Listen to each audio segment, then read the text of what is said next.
The broadcast was unlike anything anyone had heard before. It came late one Tuesday night, interrupting the familiar cadence of a syndicated radio show. The midnight spectrum. Static buzzed for a moment. And then a voice broke through. Calm, deliberate, and chillingly persuasive. "This is your silent whisperer," the voice said. It was a woman's voice. Measured and smooth, with just a hint of exhaustion. "I've spent years in a gilded cage, locked away by those who claimed they loved me. But tonight, I take the microphone back." Listeners across the country sat up in their seats, the mundane activities of their lives forgotten. This wasn't the usual banter of the hosts nor the scheduled guest interview. It was something altogether different. A hijacked frequency. "I was a star once," the voice continued. "A name on everyone's lips. And then, I disappeared. But I didn't disappear. Did I? No. I was disappeared." The silent whisperer's tale unfolded like a noir thriller. She described a life of fame that had come crashing down, orchestrated by unseen hands. Trusted advisors, family, and so-called friends had built a cage around her. Brick by brick, financial advisors took control of her bank accounts. Doctors prescribed medications she didn't need. Contracts were signed in her name, binding her 2 years of silence. "They called it protection," she said, the bitterness in her voice unmistakable. "They called it love. But it was control. And they almost made me believe it was for my own good." For months, rumors had swirled about a mysterious woman locked in a battle for her freedom. Legal documents had leaked, vague and confusing, hinting at a conservatorship that held her life in its iron grip. Fans speculated, some rallying in her defense while others dismissed her as a cautionary tale of fame gone wrong. But now, for the first time, her voice was her own. The silent whisperer revealed how she had managed to escape, if only temporarily. A trusted confidant had smuggled her a cell phone, hidden in the lining of a book she had been allowed to read. From there, she had found a way to hack into the frequency of the midnight spectrum, bypassing security protocols and seizing the airwaves. "I don't have much time," she said. "They'll find me soon. But before they do, you need to know the truth." The airwaves crackled.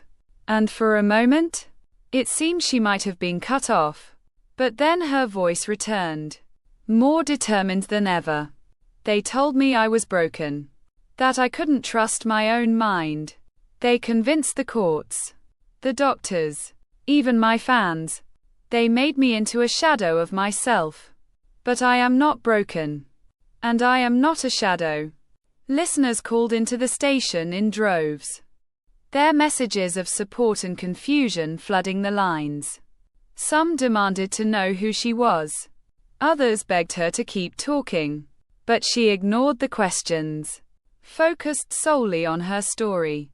"I want you to ask yourself," she said, her voice rising. "How many other voices have been silenced? How many others have been locked away under the guise of love and protection? If it can happen to me, it can happen to anyone." The broadcast ended as abruptly as it began. The hosts of the Midnight Spectrum returned to the air, their voices shaky and confused.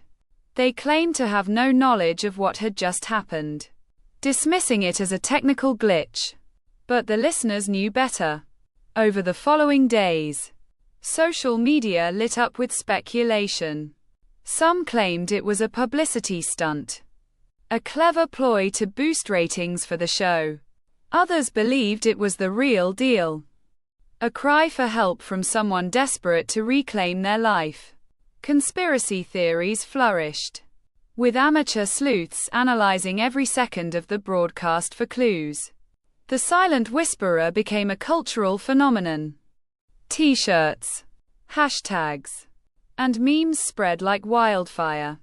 Protesters gathered outside courtrooms and offices, demanding transparency for conservatorships and accountability for those who abused them. And then, a week later, she returned.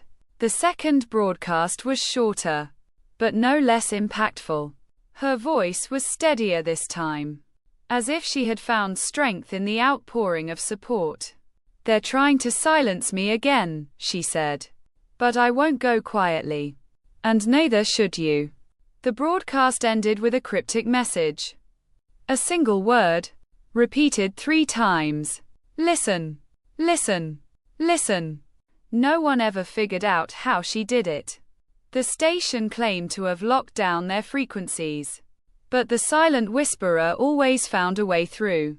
Over the months that followed, she became both a symbol and a mystery. And though she was never seen again, her words lived on, echoing in the minds of those who had heard them. A chilling reminder that even the brightest stars can be eclipsed, but not extinguished.